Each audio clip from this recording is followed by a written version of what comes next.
प्रातः क्लास चल रहा था 26 अक्टूबर 1964 सोमवार। तीसरे पेज के मध्य में बात चल रही थी।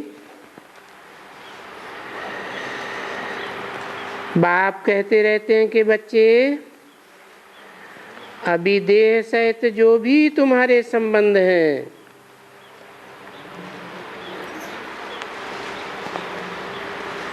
इन सब को भूलते जाओ।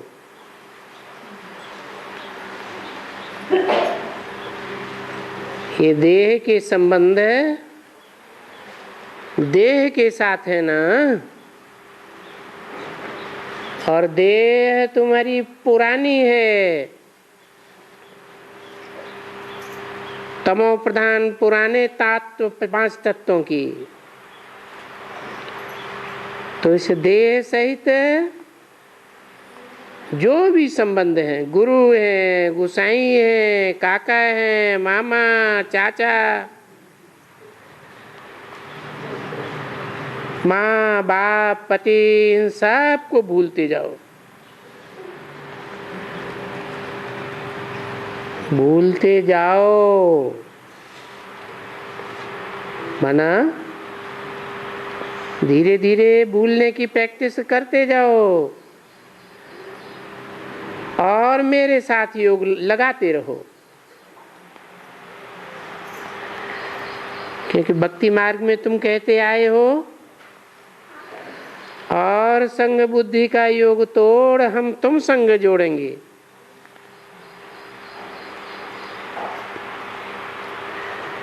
अक्षर है ना,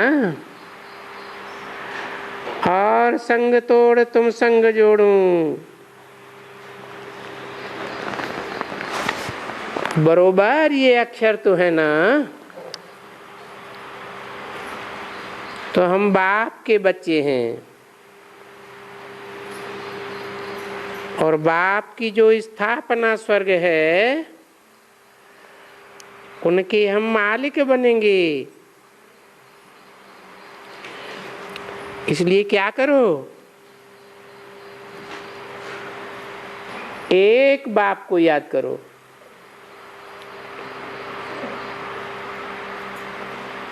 मन बुद्धि रूपी आत्मा ही याद करती है।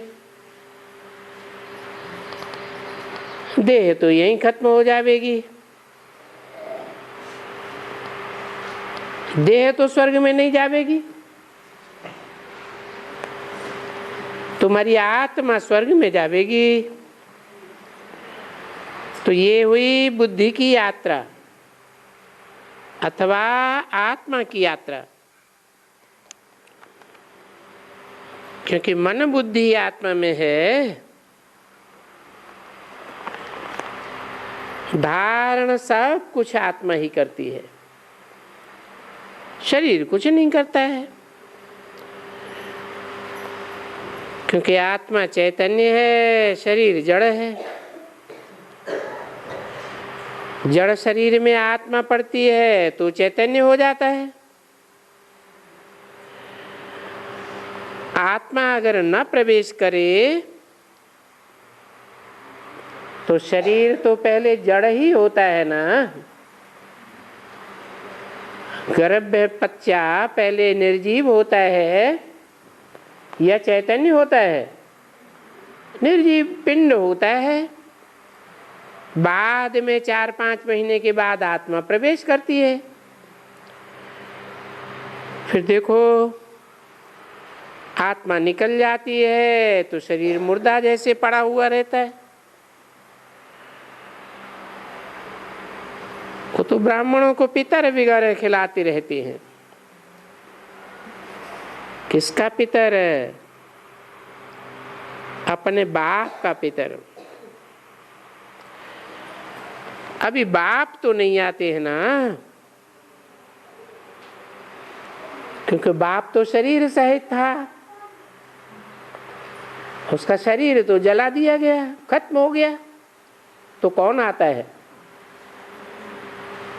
पितर बुलाते थे ब्राह्मणों में, तो ब्राह्मणों में उनकी आत्मा आती थी ना।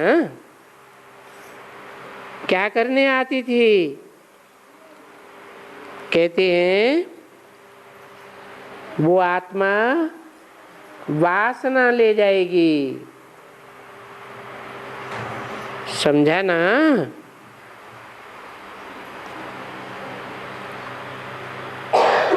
तो ये भी कौन आया हुआ है?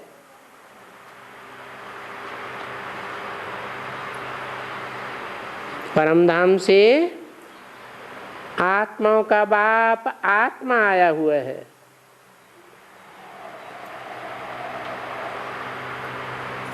ये आत्माओं का बाप ये भी वासना लेता है ना। ये जो ब्राह्मण की आत्मा जिसमें होती है, वो जो खाएगी, वो जो आत्मा है सो आकर के वासना ले जाएगी। कभी कभी किन की स्त्री भी आ जाती है, बुलाते हैं तो स्त्री में आते हैं, फिर वो समझते हैं कि हमारी स्त्री का सोल आया है, परंतु अज्ञानता के वश, मोह के वश वो कभी कभी उनको दान करते हैं। कोई कोई साहूकार होते हैं तो कभी कभी हीरे की फूली बनाए उस ब्राह्मणी को पहनाते हैं, बोलते हैं कि हम अपनी स्त्री को फूली का दान देता हूं। फूली तो ब्राह्मण पहनेगी, तो ये क्या है? ये भी दान है। किसको देते हो? तुम किसको देते हो? है शिव बाप को देते हो, या शिव बाप जिसमें प्रवेश करता है उसको देते हो? किसको देते हो? जिसको प्रवेश करता है उसको ही मिलता है। शिव बाप तो परम धाम नहीं ले जावेंगे। तो ये दान का क्रम है। जैसे कि हम ब्राह्मणों को दान देते हैं तो उनको पहुंचे, सब कुछ ये खावे और उनको पहुंचे। इसको फिर वासना कहा जाता है।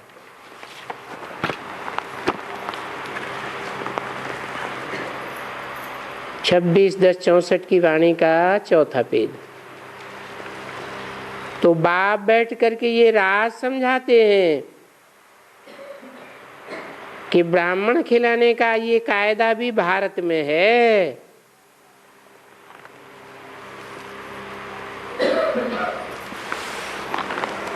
और दूसरे खंड में नहीं है।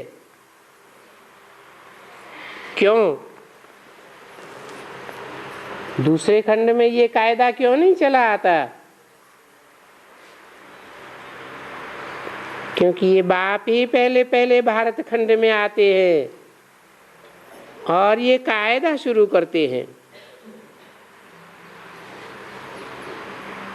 सुबह होता है तो न्योता भेज देते हैं, पानी वगैरह सब रख देते हैं। वो आएगी तो उनको ये करेंगे वो करेंगे। तो आत्माएं आती हैं, आकर के बोलती हैं, उनसे पूछते हैं कि फलानी चीज कहाँ रख करके गए थे। तो एक धारा तीर्थ है, नारायण सिर, वहां आत्माओं को बुलवाते हैं।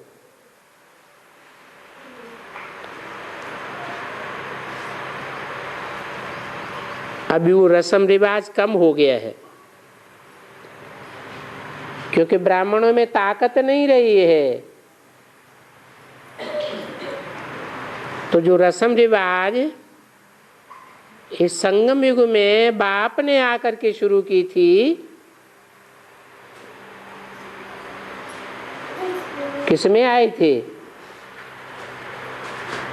आत्माओं का बाप शिव बाप कलप पूर्व में भी किस में आए थे जो रस्म रिवाज चली आती है?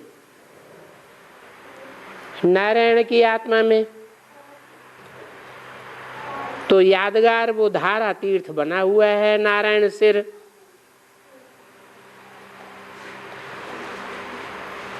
आत्माएं आकर के बताती भी थी, मैं फलानी जगह रहता था, फलानी जगह फलानी चीज छोड़ करके आया हूं।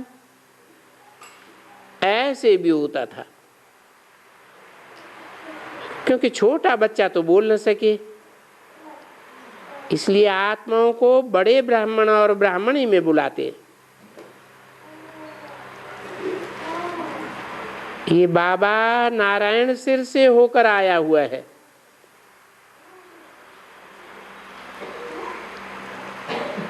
तब जबकि छोटेपन में ऊंट पर या डग्गे की गाड़ी पर जाना होता था, तभी बाप बैठ करके बच्चों को समझाते हैं, लाडले बच्चे ये याद की मंजिल है और ये लंबी मंजिल है। तो तीर्थ पर जाते हैं, धारा तीर्थ पर गया, अमरनाथ पर गया, चक्कर लगा करके फिर घर में आ गया।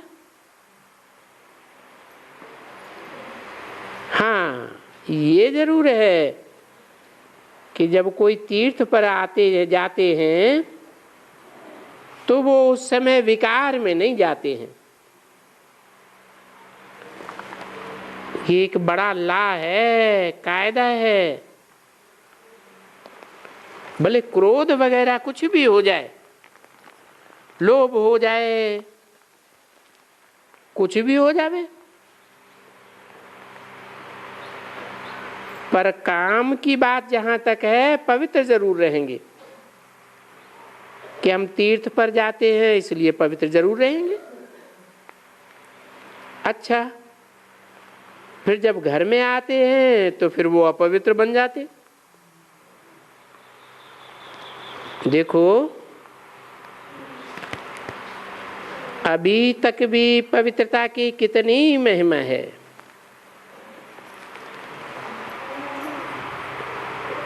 हम देवताओं के पास तीर्थ यात्रा करने जाते हैं, वो पवित्र है,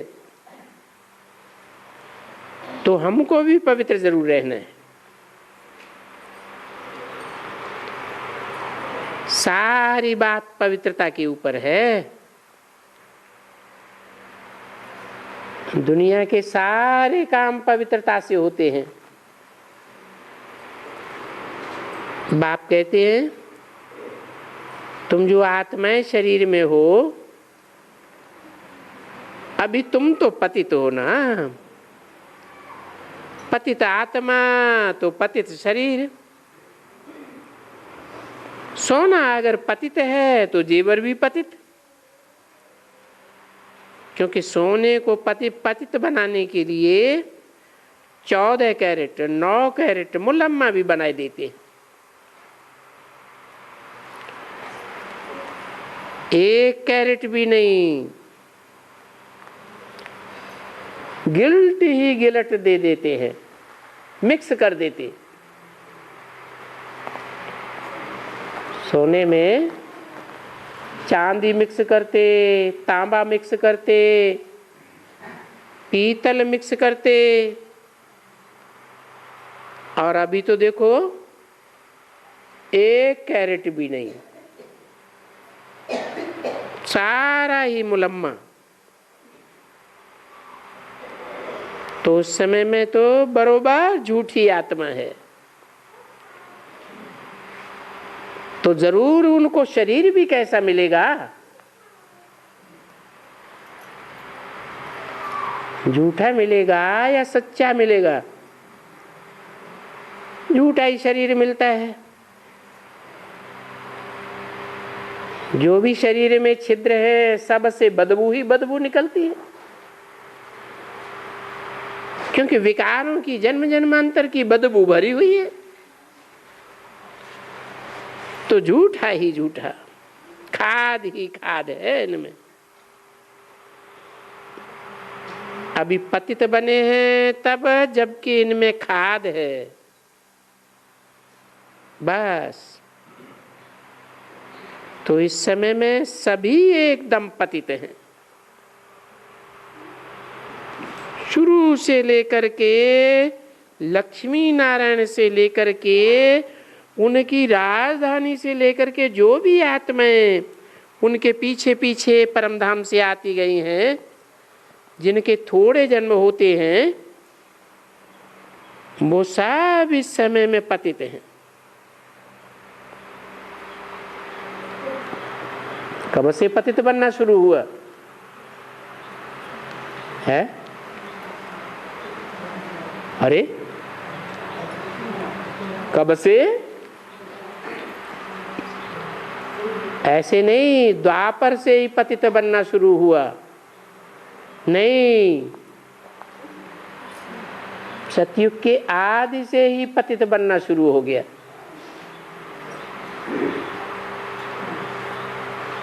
कैसे पतित बनते थे?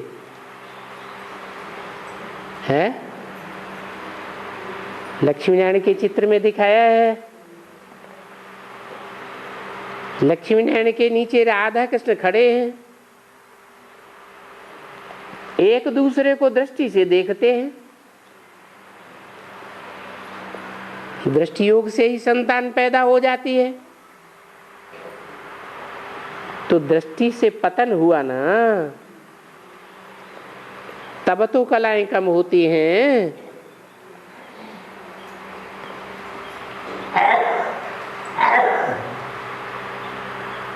ऊपर लक्ष्मी नारायण खड़े हैं, वो दृष्टि से भी एक दूसरे को नहीं देखते।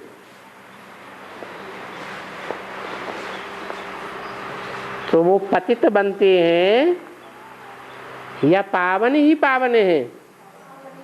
पावन ही पावन है। अगर पावन ही पावन है तो राधा कृष्ण का सतयुग में जन्म कैसे देंगे?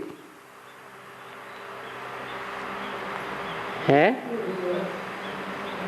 वाइब्रेशन से। जैसे पपीते का वृक्ष होता है, भले 1-2 मील पपीते का नर या मादा वृक्ष कहीं भी न हो, 2 मील दूर हो,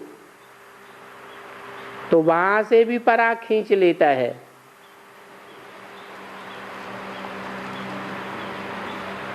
और उसमें फल आ जाते। तो ऐसे ही है संगम युग में वाइब्रेशन से शरीर की तो बात ही नहीं। वाइब्रेशन शरीर का अंग है या आत्मा का अंग है? आत्मा से वाइब्रेशन निकलता है या शरीर से निकलता है? आत्मा से निकलता है। और आंखों से? आंखों से जो दृष्टि निकलती है वो शरीर से निकलती है, शरीर के अंग से निकलती है या सीधी आत्मा से निकलती है? शरीर के अंग से निकलती है। तो ये शरीर जो 5 तत्वों से बनता है, इसमें विकृति आती है और पतन होना शुरू हो जाता है। इसलिए बाप कहते हैं इस देह को भूल जाओ, देह के अंगों को भी भूल जाओ, देह के सब संबंधों को भूलना है।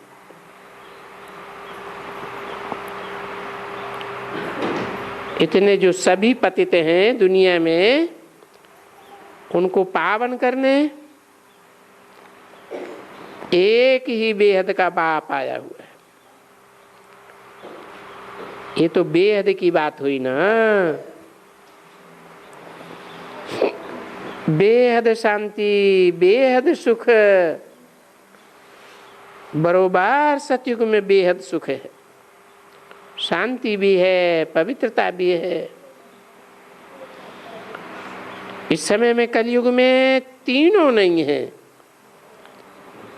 न सुख है, न शांति है और न पवित्रता है। घर घर में अशांति बहुत है। किसी किसी घर में तो इतनी अशांति होती है, हूबहू जैसे वो पूरा नरक बन गया। बच्चे, बाप, स्त्री, पुरुष, ये वो सब आपस में बहुत लड़ते झगड़ते रहते। और यहाँ भी बहुत ऐसे आते हैं, कहते हैं हमने सारी आयु पति का दुख देखा है, बात मत पूछो। बाप आते हैं, कहते हैं बच्चे अभी ये बचपन भूलो नहीं,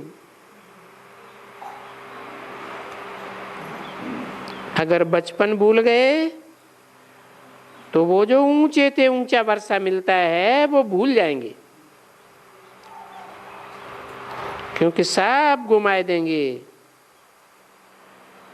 ऐसे नहीं है कि फिर तुम स्वर्ग में नहीं आवेंगे।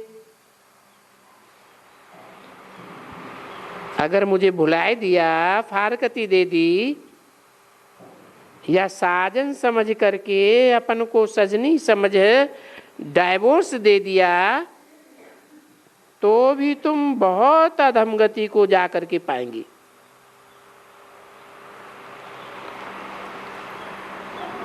कहाँ?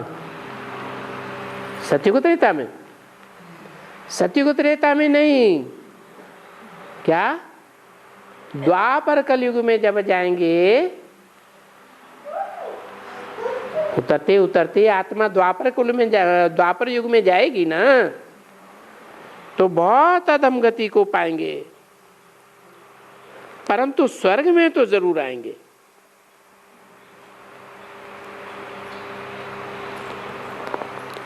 परंतु अधम गति यानी गरीब, कोई चांडाल, कोई नौकर, कोई साहूकार का नौकर, वो नीच पद जाकर के बनेगा। अगर मेरी राय पर, श्रीमत पर चलते रहेंगे तो श्रीमत पर चल करके तुम श्रेष्ठ तो श्रेष्ठ लक्ष्मी नारायण बनेंगे।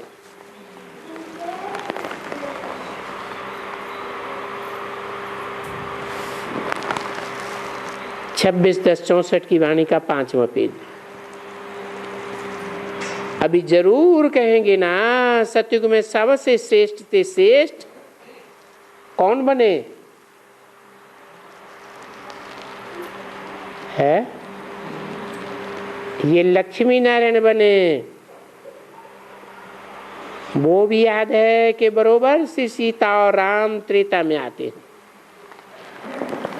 यानी 2 कला कम, तो उनको बाण देते हैं,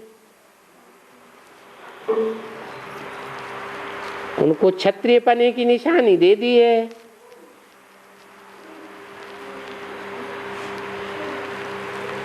मनुष्य बेचारे समझते हैं वहां भी रावण की और राम की लड़ाई लगी थी। बोलते हैं ये क्षत्रिय वर्ण में चला जाता है।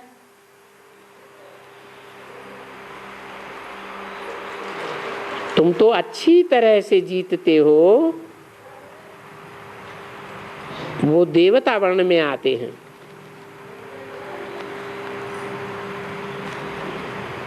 तो तुम जानते हो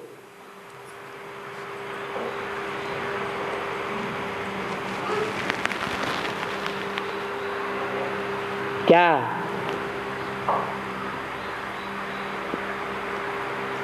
क्या जानते हो?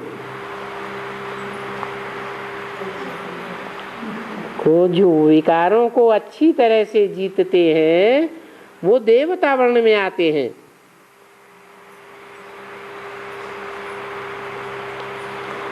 और जो यहाँ माया से हारेंगे, युद्ध में माया पर पूरी जीत नहीं पहन सकेंगे, नापास होंगे, 33 मार्च से नीचे चले जाएंगे, तो उनको फिर क्षत्रिय कहा जाता है। वो त्रेता में सीताराम डायनेस्टी में चला जाएगा। इसलिए उनको ये बाण है।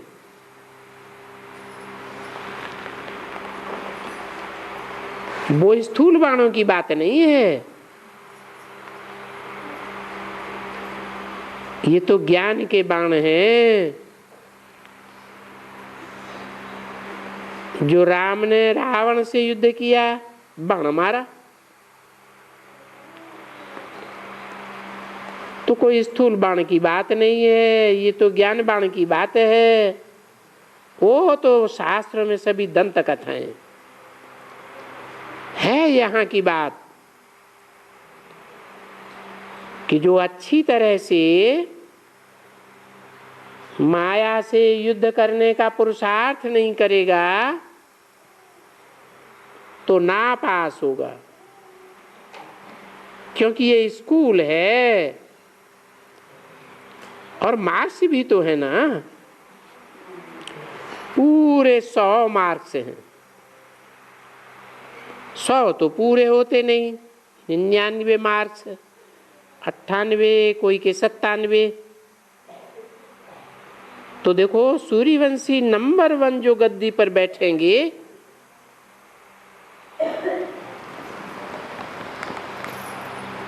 नंबर 2 वो तो मार्क्स से कम हो गया। सीताराम के लिए बताया कि वो कमती मार्क्स यानी 33 मार्क्स से नीचे चले जाते हैं।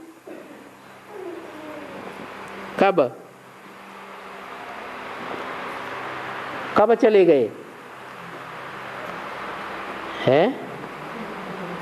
यज्ञ के आदि में 33 मार्क्स से नीचे चले गए। क्यों?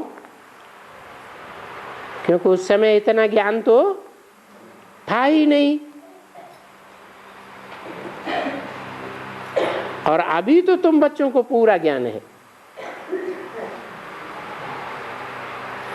फिर भी जो नापास होते हैं वो नीचे चले जाते हैं, तो फिर उनको नीचे पद मिलता है।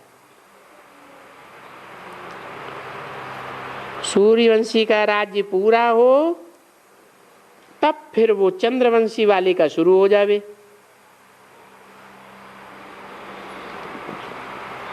फिर तो सूर्यवंशी भी चंद्रवंशी बन जाते हैं। ऐसे नहीं कि सूर्यवंशी सूर्यवंशी ही रह जाएंगे, नहीं। सूर्यवंशी राजधानी तो पास्ट हो गई,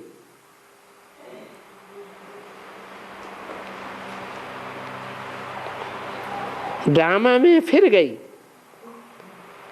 क्योंकि ड्रामा को भी तो समझना है ना।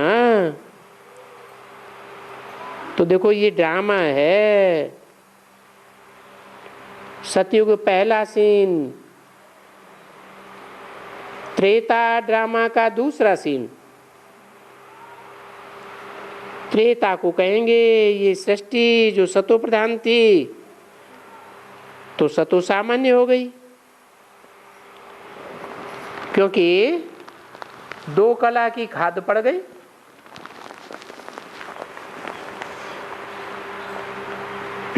पीछे खाद पड़ती जाती है। पहले गोल्डन होते हैं, शुद्ध सोना, फिर सिल्वर की खाद पड़ती है। कौन सी खाद? जो चंद्रवंशी आत्माएं आती हैं परम धाम से, कितनी आती हैं त्रेता में? त्रेता के अंत की आबादी 10 करोड़ है, सतयुग के अंत में 2 करोड़। तो कितनी आत्माएं ऊपर से नहीं आई है? अरे 8 करोड़ आई ना, तो जो 8 करोड़ ऊपर से आई वो सोने जैसी आत्माएं आती है या चांदी जैसी आती हैं?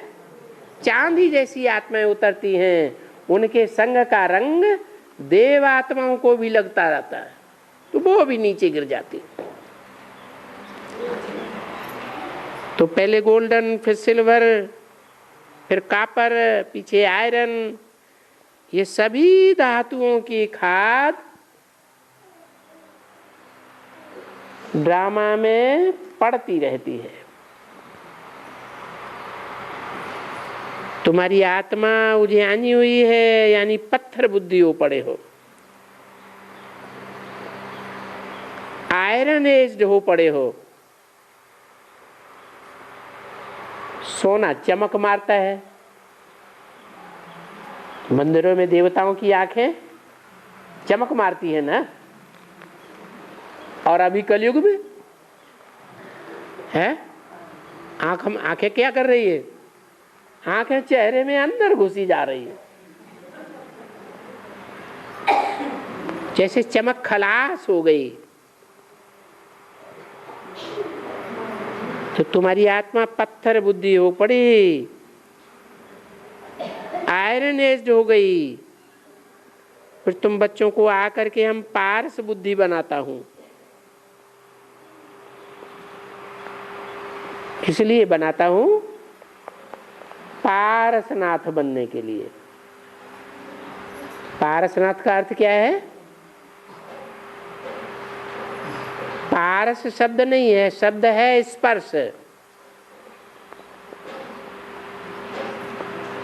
किसी को स्पर्श भी करेंगे तो भी उनको संग का रंग लग जाएगा। तो पारस नाम प्रसिद्ध है। ऐसा पारसनाथ मैं तुमको बनाता हूं। क्या? जब तुम संपन्न बन जावेंगे, संपूर्ण पवित्र बन जावेंगे, तो दुनिया की कोई आत्मा को भी दृष्टि देंगे, 2 शब्द भी सुनावेंगे, थोड़ा भी संसर्ग संपर्क संबंध में आवेंगे तो उनकी चढ़ती कला हो जाएगी। तुम्हारे स्पर्श मात्र का भी संग का रंग उनको लगेगा जरूर, वो भी पावन बनेंगे। अभी तो तुम्हारी आत्मा उलझानी हुई है। आत्मा को कहते हैं क्योंकि उनमें बुद्धि है ना। हे आत्मा, उठते बैठते चलते कर्म करते अपने बुद्धि का योग अर्थात याद बाप के साथ रखो।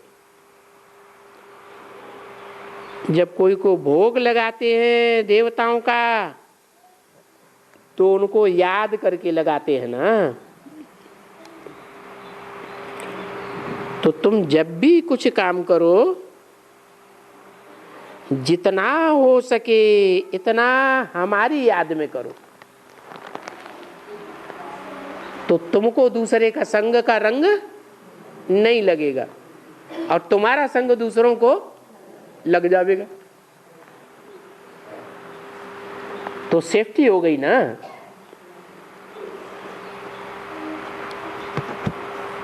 तो बाप कहते हैं कम से कम 8 घंटा तो याद करो।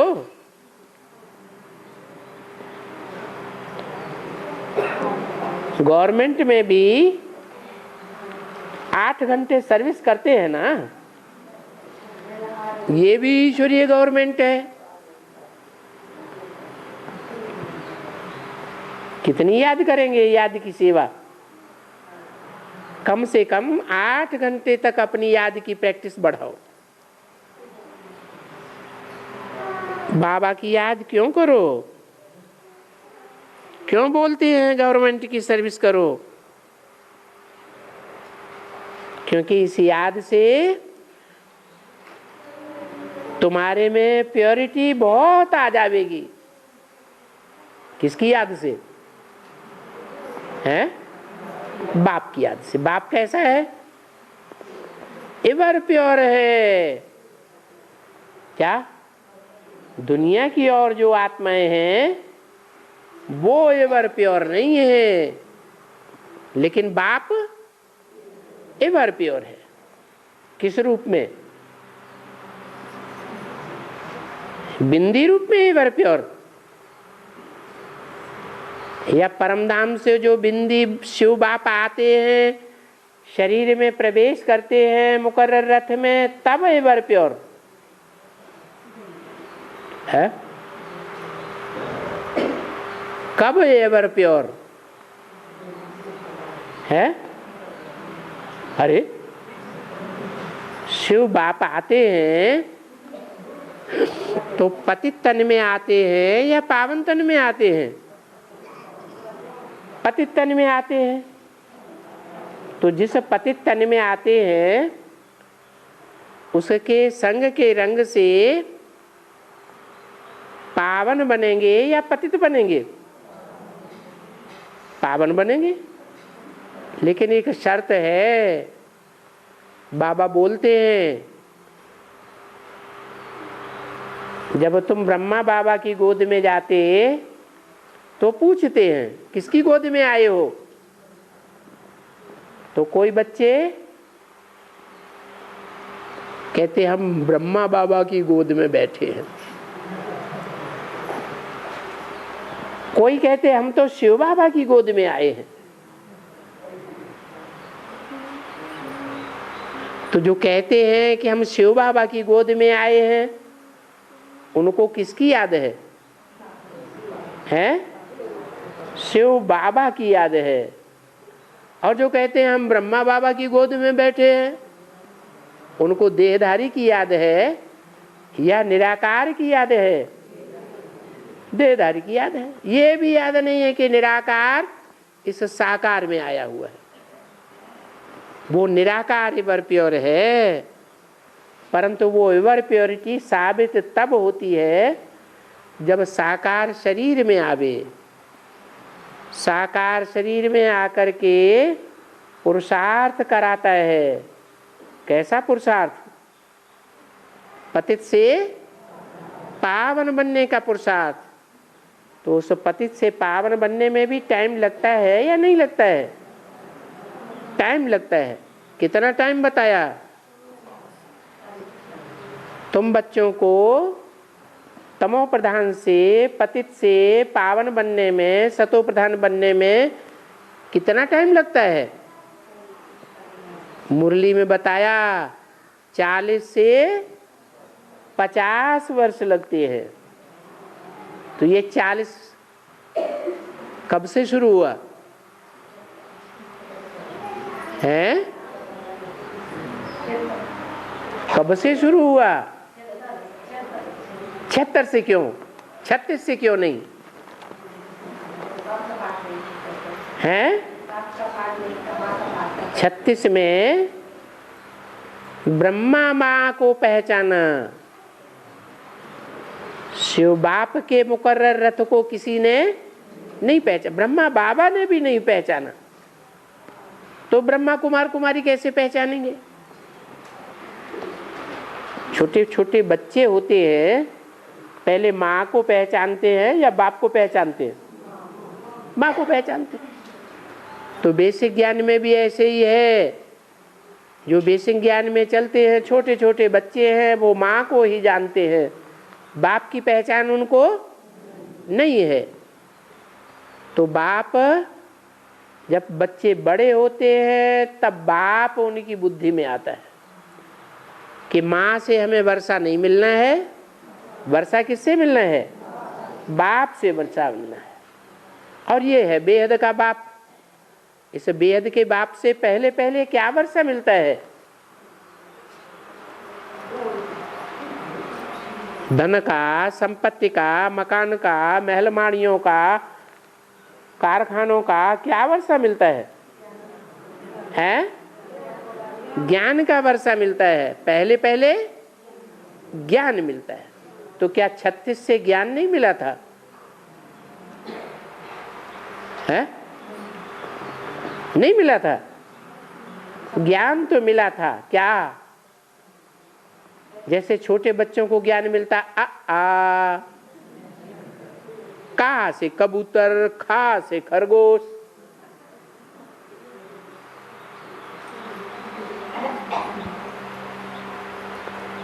सुदर्शन चक्र फिराओ तो बुद्धि में आता है सतयुग त्रेता द्वापर कलयुग संगम युग, सतयुग त्रेता द्वापर कलयुग संगम युग। बस, इससे आगे कुछ नहीं। तुम ज्योति बिंदु आत्मा हो, तुम आत्मा हो ज्योति बिंदु का बाप शिव ज्योति बिंदु है। परंतु वो शिव ज्योति बिंदु क्या करता है और हम आत्मा में 84 जन्मों का क्या क्या पार्ट भरा हुआ है, ये जानते थे? हैं? बेसिक में ये बात जानते थे? नहीं जानते थे, अभी जानते हैं। तो कहेंगे कि असली नॉलेज जो है वो बाप खुद आकर के देते हैं टीचर के रूप में। तो 76 में बाप का प्रत्यक्षता वर्ष तो मनाया गया, बाप प्रत्यक्ष भी हुआ, लेकिन सबने नहीं जाना। जिन्होंने जाना वो बाप को पहचान करके बाप की याद में लग गए और बाप की सेवा में लग गए। तो कहते हैं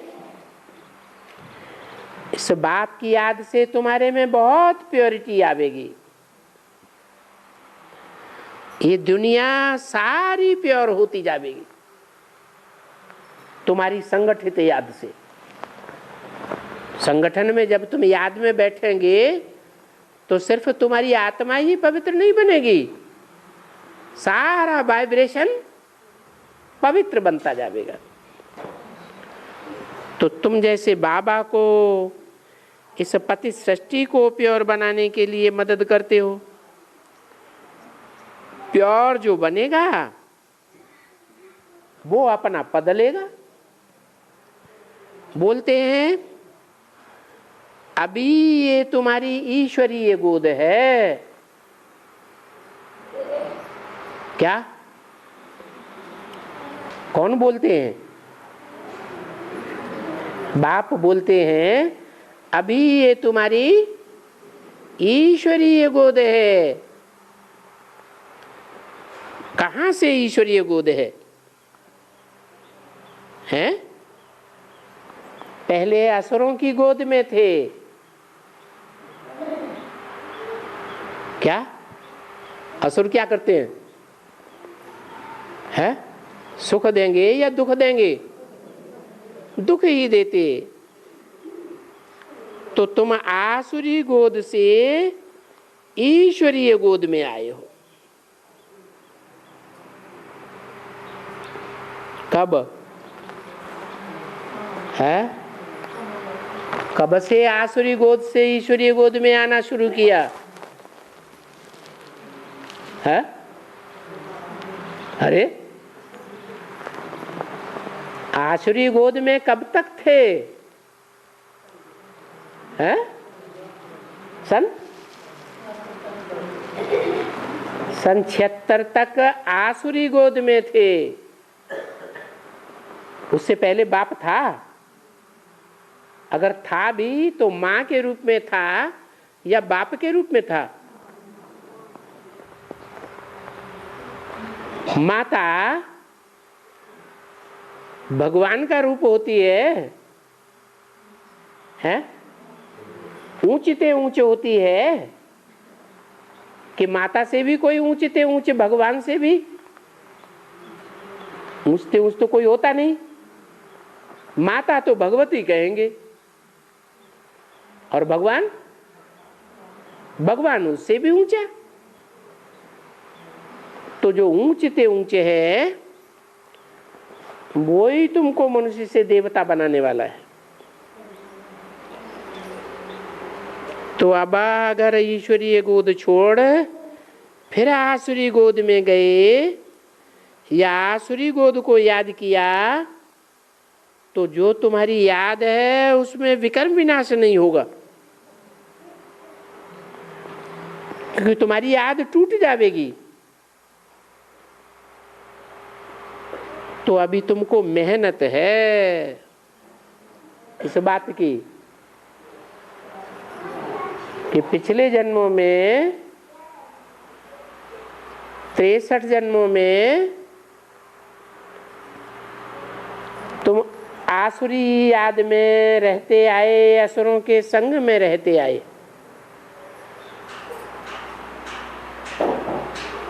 आसुरी विकार भोगते आए, आसुरी सुख भोगते आए। आसुरी सुखों में सुख ज्यादा होता है या दुख ज्यादा होता है? दुख जास्ती होता है, सुख कमती होता जाता है। तो अभी तुमको मेहनत लगती है किस बात में? 63 जन्म जो आसुरी सुख भोगा है वो बार बार तुमको याद आता है और ईश्वरी याद से तुमको छुड़ा देता है। तो बाबा ये बताते हैं अगर तुम मेहनत नहीं करेंगे याद की, बार बार याद की प्रैक्टिस नहीं करेंगे, असुरों को छोड़ करके ईश्वर की याद में बार बार बुद्धि नहीं खींच कर लगाएंगे, तो अंत में तुमको बहुत रोना और पछताना पड़ेगा। इसलिए हिम्मत नहीं हारना। माया तो तुमको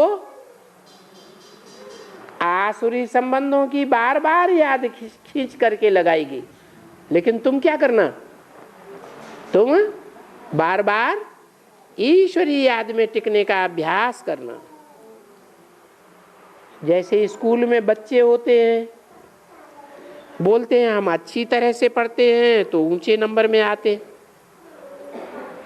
माँ बाप भी ऐसे कहते रहते हैं। कोई स्कूल में बच्चे नापास होते हैं तो गुस्से में आकर के आपघात कर लेते हैं, अरे मैं नापास हो गया। बोलते हैं तुम भी ऐसे ही, जब पिछाड़ी होगी और अगर तुम कम मार्क्स से पास होंगे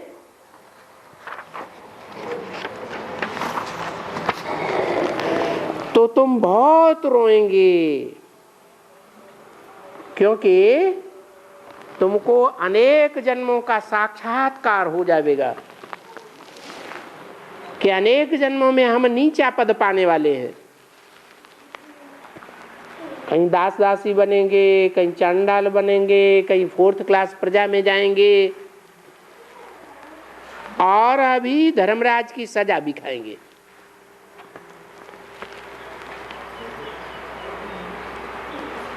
छब्बीस 10/1964 की वाणी का 6ठा पेज। तो तुम बच्चों ने समझा ना, क्योंकि जो कम मार्क्स से पास होते हैं उनके ऊपर पाप का बोझा रह जाता है, तो पीछे तुम्हारे लिए ट्रिब्यूनल बैठती है और वहां साक्षात्कार होते हैं। जब धर्मराज बैठ करके उनको सजा देने लगता है तो वो साक्षात्कार में जाते हैं, देखते हैं तुमने फलाने जन्म में फलाने जन्म में क्या क्या पाप किए। बाबा ने समझाया ना कि जो काशी करवट खाते हैं उनको भी ऐसे ही होता है।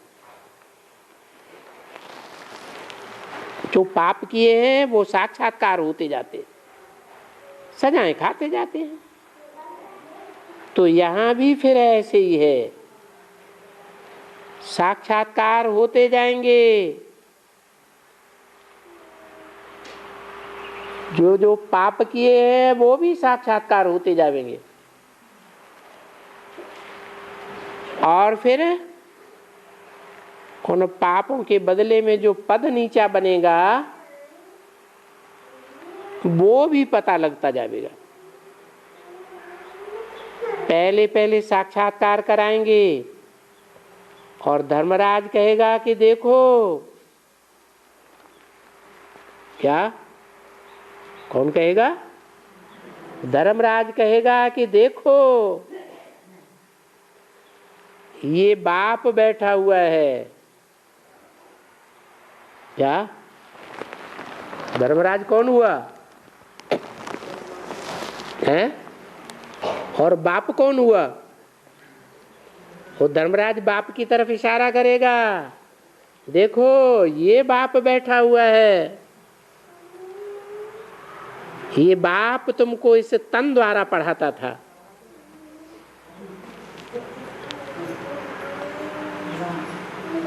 और ये ब्रह्मा का तन भी देखो। क्या क्या देखो है? बाप को भी देखो और इस ब्रह्मा के तन को भी देखो। तुमको ये सिखलाया और तुमने ये पाप किया। पाप साक्षात्कार पाप का होता जाएगा। साक्षात्कार बिगर कभी किसी को सजा नहीं मिलती है। उन विचारों को क्या मालूम कि मुझे सजा मिलती है। तो पापों का साक्षात्कार होता जाएगा। तुमने ये कुकर्म किया, ऐसे ऐसे कुकर्म किए, और एक जन्म का नहीं,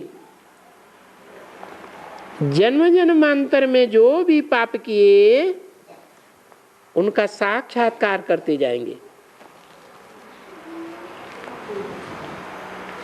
वो फिल्म फिरती जाएगी। वो साक्षात्कार करते हैं भक्त लोग, परंतु उस साक्षात्कार में जो भक्त लोग करते हैं उसमें टाइम बहुत लगता है। जैसे कि मैं कितना जन्म बैठ करके सजा खा रहा हूं, तो बाप बैठकर से समझाते हैं, साक्षात्कार कराते जाएंगे, फिल्म घूमती जाएगी और तुमको कड़ी कड़ी सजाएं मिलती जाएंगी। फिर बहुत पछताएंगे, बहुत रोएंगे, परंतु उससे होगा क्या? इसलिए अभी बता देता हूं कि अगर कोई भी विकर्म करके तुमने बाप का नाम बदनाम किया तो सजाएं बहुत होंगी।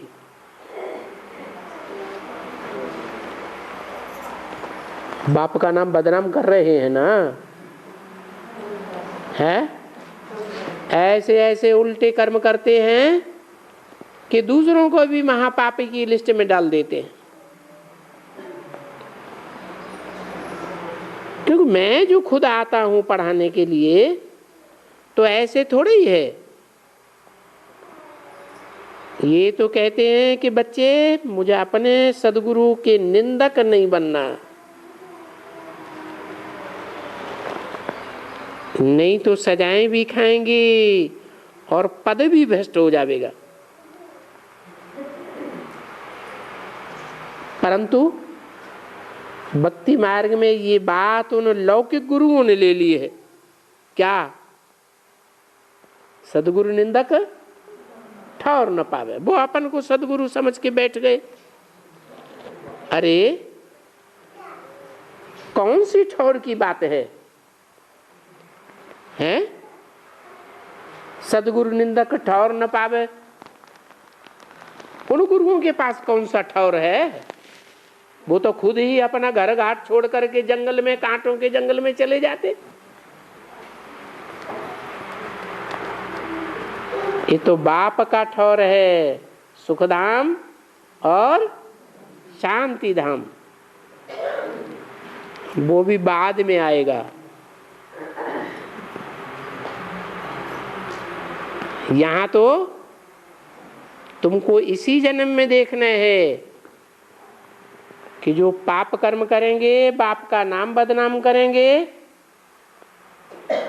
उनको और धर्मों में और देशों में ईश्वरीय सेवा करने के लिए भटकना पड़ेगा, जहां बम फट रहे होंगे, भयंकर विनाश हो रहा होगा। ऐसी परिस्थितियों में, विकराल परिस्थितियों में रहना पड़ेगा और ईश्वरीय सेवा करके जो ईश्वर की ग्लानि कराई है उसका उजूरा भरना पड़ेगा।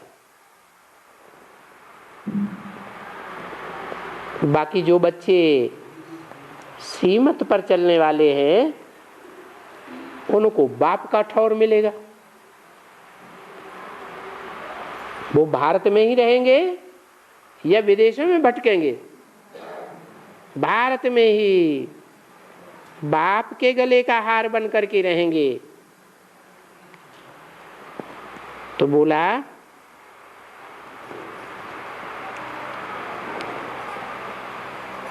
ये बात सदगुरु निंदक ठौर न पावे, उन लौकिक गुरुओं ने ले ली। कोई गुरु से जाकर के पूछो कि तुम जो कहते हो गुरु का निंदक ठौर न पावे, वो कौन सी ठौर तुम्हारे पास है? कुछ भी तो नहीं है। ये ठौर तो अभी संगम युग में पाना होता है।